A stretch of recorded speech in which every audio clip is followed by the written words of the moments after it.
Hey guys, it's Otti again. I'm sitting here in an online call with the band. Then comes silence. Hi, first of all.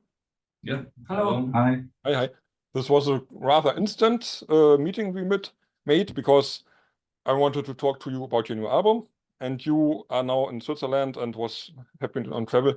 So now we will see where we go. But first of all, for people kicking in who totally don't know who you, maybe you can introduce yourselves again. Who are you and what's your part in the band?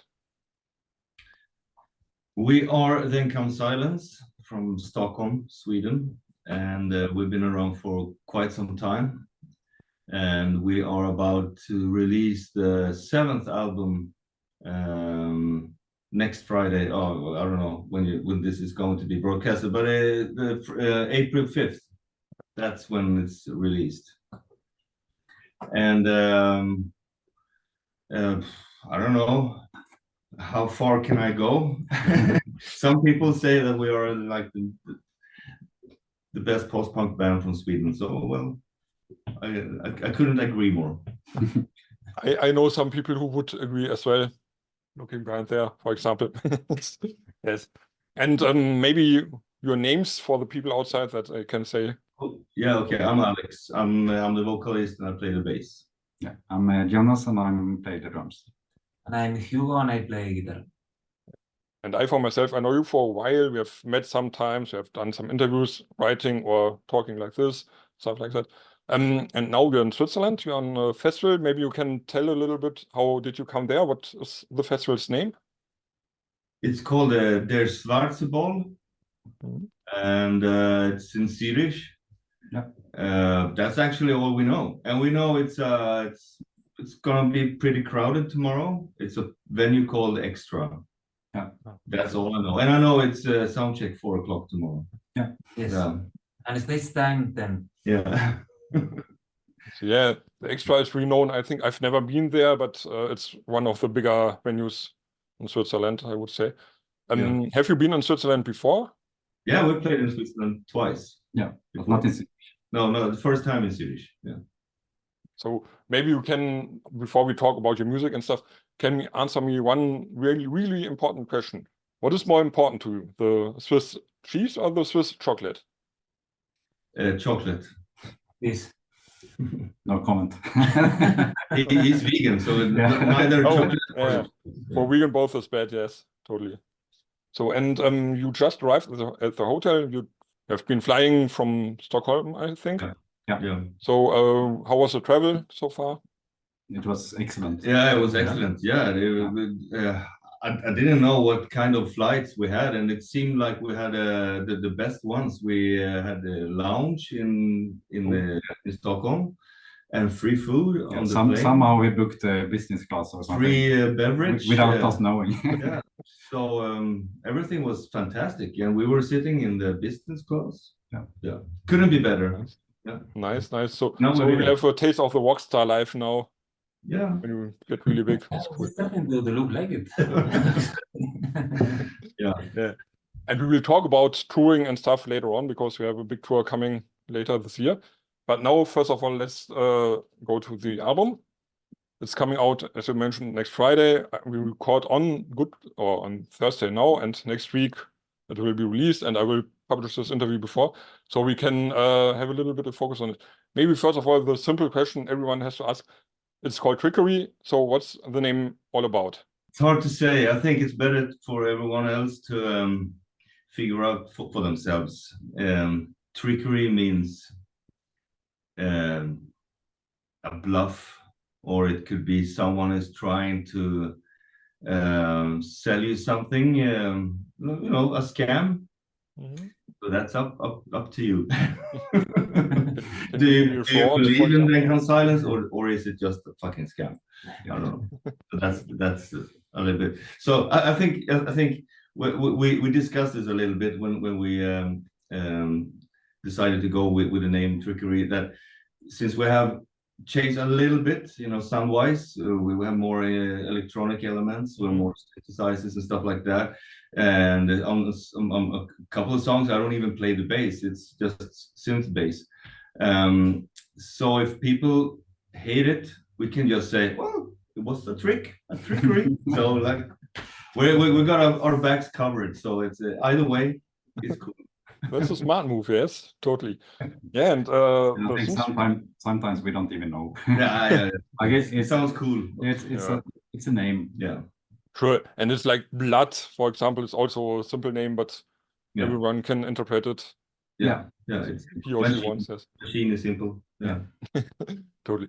Yeah, but you mentioned the synth parts. This is something that really changed, I would say. No, I think for every album has more elements of electronic instruments. Like it started with like 2 seconds of Moog synthesizer in the first album, way back in some other century, and then the second album maybe 4 seconds of synthesizer, and then so you know it grow, and now it's almost at least 40% of synthesizers. Yeah, it's remarkable, and I think it's not meant bad, but it's a little bit like being back in the 80s, for example, on some sounds and some.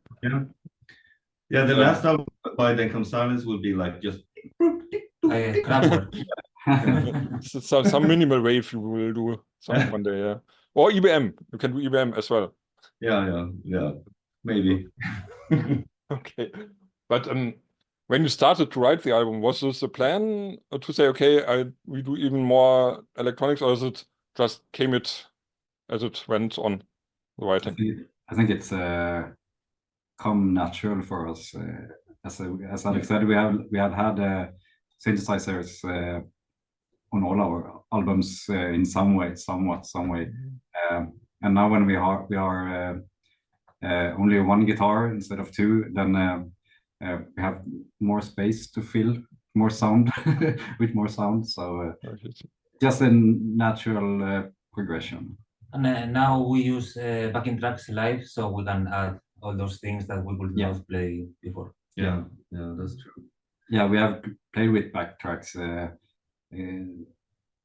quite some time. It started just with a click and just to play with click, so it gets easier to if you have bad hearing or whatever, sound on stage and stuff like that. So it's become easier to play the songs, and then because we played with clicks, then maybe we can add some that synth part, and and so now we have synthesizers or in backing tracks for most of the songs. I see. And I think for me, this changes the mood of your music a little bit more. I wouldn't say happy. Your music is never happy, but there's a slight more pop touch, I would say, than on, for example, last albums. They have been darker. Would you say this is as well a natural progress now? Maybe after the pandemic is over and stuff? It's probably natural. This is just the way it ended when we were working on it in the studio. So we don't really start like with a great plan. We just, you know, I have a couple of songs to start with, and then we turn them around a little bit and see what comes out. And so it ended up this way, more electronic elements than ever before, and it's fun. We have fun making it like this. And what has been the most difficult part of this, to integrate those elements? The songs are what they are, so it's a little hard to say, because some songs can sound pretty soft and mellow and a little bit mesmerizing, but if you listen to the lyrics, it's really mean, and vice versa. Yeah.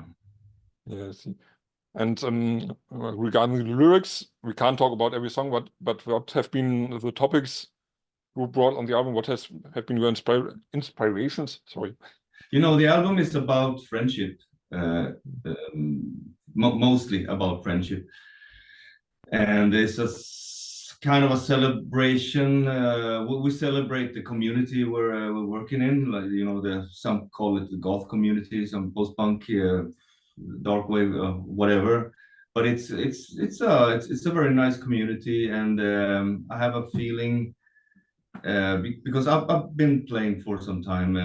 Talking about myself, I've been playing in shoegaze bands, indie bands, synth bands, Latin rock and roll bands. So I have tasted a little bit of different, communities and different genres and different kinds of fan bases. And I must say that I think if we can call it the goth community is really one of the best, I must say, because people are really taking care of each other. And it's lot of solidarity, a lot of how do you say, acceptance, because it's okay if you're introverted, you don't have to talk much, that's okay, and and you can be whatever you want, and as long as you wear black. But it's a very nice and very friendly community, and we have met people, all the way from Oregon, Oklahoma, New York to Spain, Cologne, Poland, Stockholm, Italy, Leipzig. So and it's so nice to see that practically everyone is a bit like the same everywhere in this community. Nice people, and so we should celebrate it. So that's a little bit what this album is about. Yeah. And also the bands, all the bands are like super friendly to each other and like support each other. So I totally agree. Yeah, and if you're an asshole, you don't last that long. Yeah. Yeah. If you're not like a big veteran from the 80s, then you can be an asshole. But I'm talking about the contemporary bands. If you're acting really weird or bad to people, then you're not really welcome, and people won't book you for festivals or whatever. So no, I think we are really grateful to be in the community and meeting promoters, followers, other bands, just people that hang out in clubs and festivals. That's really nice. So yeah. And I think we have a growing network, for example, with bands you are playing with promoters as well. And I know we met you at the New Wave Day many years ago the first time, and now you're playing, for example, the USA several times now. So did you expect this to come when those years back when we met, that you will be touring almost all the world? Yes. That was the plan. Yeah, it has always been a goal. Yeah. No, but you have to have a vision if you want to play music or write music or whatever. You have to have a vision. What do I want to achieve? Do I want to just do cool songs for myself, or for touring, or live show, whatever? So, and I think we pretty early knew that we wanted to see the world, and especially US is very interesting. It's fun. It's a lot of hard work and expensive, but it's fun. I mean, there's a lot of bands that are like they just want to play, and they're super satisfied to just play in your town, or close by, maybe a couple of shows a year, and then just have a good time at rehearsal, basically. But for us, I think we know what we want, and we really appreciate the touring life, and we have a lot of fun doing it. So yeah. I think this is something, for example, USA, you mentioned, it is expensive and there are big distances. So it needs lots of plannings, for example, compared to Europe, I would say. Yeah, that's right. If you want to do the US, it's very hard to do coast to coast. We once did that. The first tour was coast to coast, but some driving were like 10 hours. San Francisco to Portland. Yeah, that was like 13 hours. So that was awful. It's like we played in San Francisco, and just after the show, we packed the things and went into the van, just drive all night to be in Portland in the morning. Yeah. So it for sound check. kind of that. Yeah, it was vibes. awesome. So and then we went through the whole country, you know, coast to coast. But it was a little bit too much this time. Last time we did mostly south, and so, yeah, we did New York and Chicago as well. We started in New York and then went south and then went up north again. This time we're going. Well, I think we're sticking in to the eastern side. We're not going that way south this time. We're going up to Canada. Yeah. So because you can't really do everything at once. You have to like pick an area and then do that first, and then next time you go to US. Maybe we can do California next time because we would love to go back to LA. That was cool. I totally understand. Or you have to be there for half a year, and that's not possible having families and stuff. Yeah, that's no, hard. exactly. And you know, even though we get paid, it's not really. We need the higher, you know, bigger fees to like, you know, cover everything. So, Yeah, and to be away from yeah, your ordinary life at home. exactly. We have bills to pay. Yeah. Yeah. And also, I think touring for like half a year or so, I think it would take some fun of it. You know, like it would become too much of a work, like a labor. And I mean, it is, but I don't know, it should be fun also. Yeah. Totally understand. And don't seeing your family and friends for such a long time wouldn't be fun at all. Yeah, that's true. Yes. But maybe before we come back to your album, maybe you can put on this topic. I think we talked privately about this, but never on an interview. How would you compare the US scene nowadays with the European goth and dark scene? What's the same? What's the difference? I think the US is the crowd, the audience is much younger, and that's very good because we need new blood into the community. At least that's what we experience when touring with Vision Video, because they have a younger fan base. So maybe it's because of that. I mean, but yes, that's what we experience.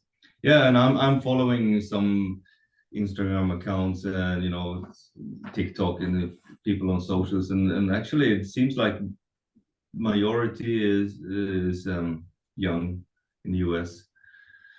And I think it's a very good thing. Of course, there are veterans in the US as well, but it's a nice movement happening. Hopefully, it's growing, and we need that in Europe. We can start inviting younger people to the festivals, and you know, that would be really nice. I mean, maybe in Europe the problem is the pricings, for example, for the festivals. When you see the prices for tickets, people like us being old enough, having work and stuff, we can pay for it, pay for the beer for all. I think people being 20 or something, being studying for those, it might be a problem. Yeah, of course. That's also a difference because we can see you're talking about the economical differences. A lot of buyers from Germany are older and they can afford 2 t-shirts and 1 vinyl and a patch. And if you meet same kind of people in the US, a little bit younger, maybe they just pick 1 t-shirt or just 1 patch and 1 record. That's enough because they can't afford more. So that's of course because when you're older, you probably have a little bit more assets to use. So hopefully, I think so. And to end the US topic, who has helped you when you've been over there? Which people you would like to thank, for example, at this moment? we have plenty of people we definitely have to thank. First of all, we have to thank William Faith because he was actually the one who initiated a tour back in early 2022. I think he emailed us and had an idea like, hey guys, what do you say we do this and that, and then we got an email from Rocky Road touring. And he put us in touch with Rocky Road. Yeah, he was the one who connected us with the Rocky Road. And the Rocky Road, they do like, you know, Sisters, Chameleons, the Mission, you know, in the US. Yeah. So and they have done a great job. Yeah. So William was the guy who, like, you know, started everything, and so we will always be thankful for him. And then of course Vision Video, that it has helped a lot, you know, touring with them, because they have a very nice crowd. So we kind of, you know, get it a little bit for free, you know. Not really for free, because they hopefully they like what they see. So and Metropolis, our label in US, helped us. So there, and then every time we go to US, we meet more people, more promoters, and it's getting a little bit better every time. So next time we talk, we'll have more people we want to thank. And maybe you can mention, when will you kick off for the US tour for the people watching? The next tour, will start in 2-3 weeks. Yeah. Great. But you will come back and play, for example, in Witten. Yeah. Again. We're doing Witten, and then we're doing Amphi. We were allowed to do both because it's so close, but it's all worked out. And we will do WeFest in Belgium. And we will play at the wedding this summer in Stockholm, outside Stockholm. Yeah, so that's going to be fun. Okay, a private wedding? Yeah. They have booked Then Comes Silence, and they have a couple of songs they really want us to do. So we'll see. It's friends. Yeah. Okay. Acquaintance. Yeah. I think because most bands say, okay, we don't do weddings because if we start with one wedding, we always are booked for weddings. But friends is the difference, I think. Yeah. We'll see. We'll see what happens. No, but this is like it sounds fun, and I'm pretty sure it's going to be great. Maybe we come over and crash the party. Yeah, it's a beautiful couple as well, so it's going to be super fun. Yeah. Okay. Okay, and I think I won't hold you back for long, because we want to drink some beer, arrive in Zurich and stuff. But maybe you should at least talk about the 2 videos that have been published, the 2 singles. Yeah. Because the first one was for Ride or Die. And I think there's a personal connection to Jonas with this one.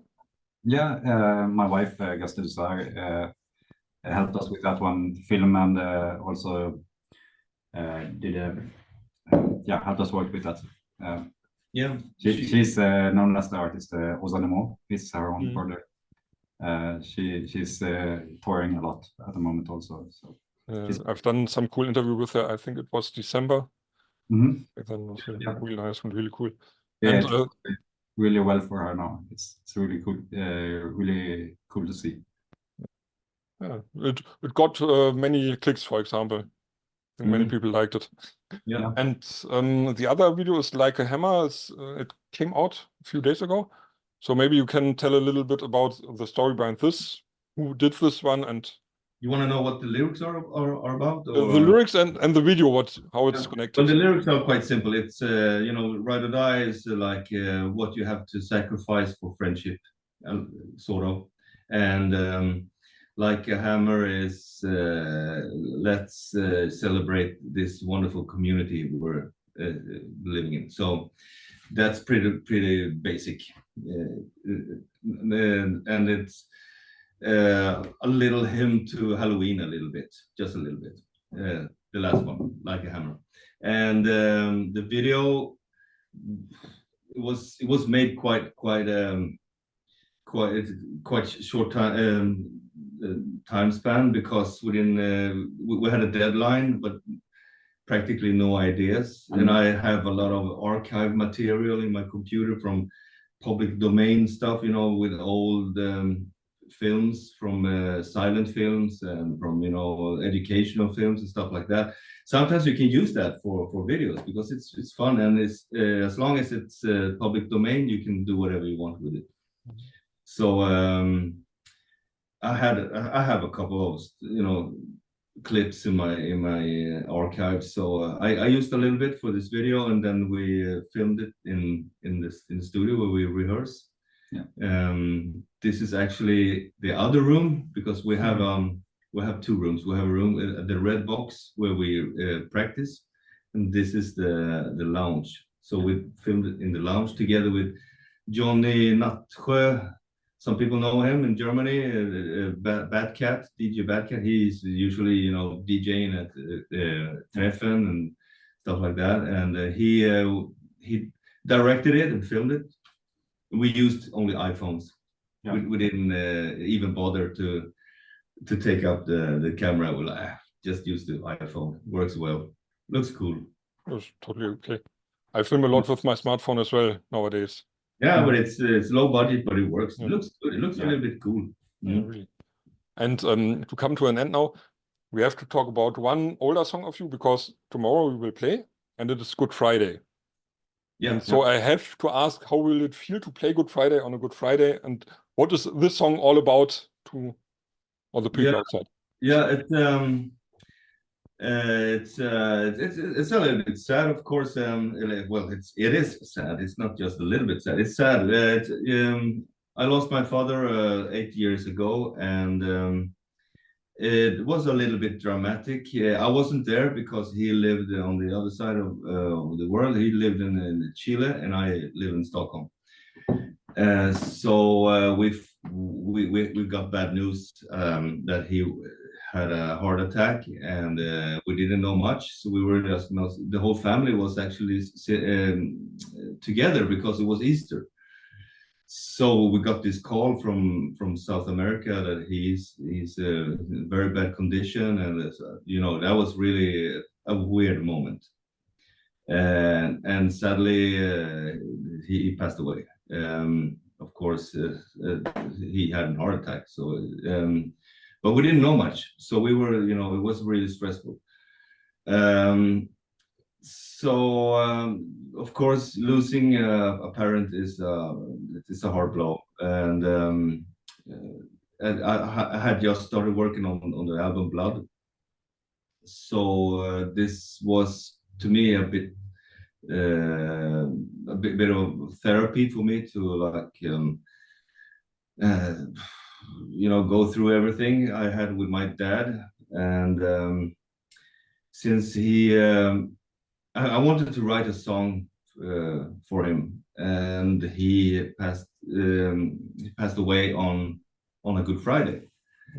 So that's why it's called Good Friday. And it's sad because he was probably making plans for the evening, and when he was old and things happened, and he had a very stressful life. He was a businessman, so he wanted to, he should have just taken it easy, but he didn't. So so it's sad, but it wasn't a Good Friday, so that's why I named it Good Friday. I understand. So tomorrow you sure will play it on this day? Yeah, we're gonna be first time we're playing Good Friday on actually Good Friday. Was what I was thinking. So, but you have always a connection to him on this point, I think, with the song. Yeah, it does. It's to me, it's very special. Totally understand. I lost my father last year, so I'm really sorry to hear. Yeah, it's how life goes on. Yeah, but it happens to everyone. Yeah, totally. So, and to come to a good end, do you want to greet someone now, to have some free words for the people outside? Come to festivals this summer. We want to see you. Yeah, we're looking forward to meet you all. And come to the tour that we're going to make in September. Yeah. We're working on a tour in September, mostly German dates, French dates, and other dates.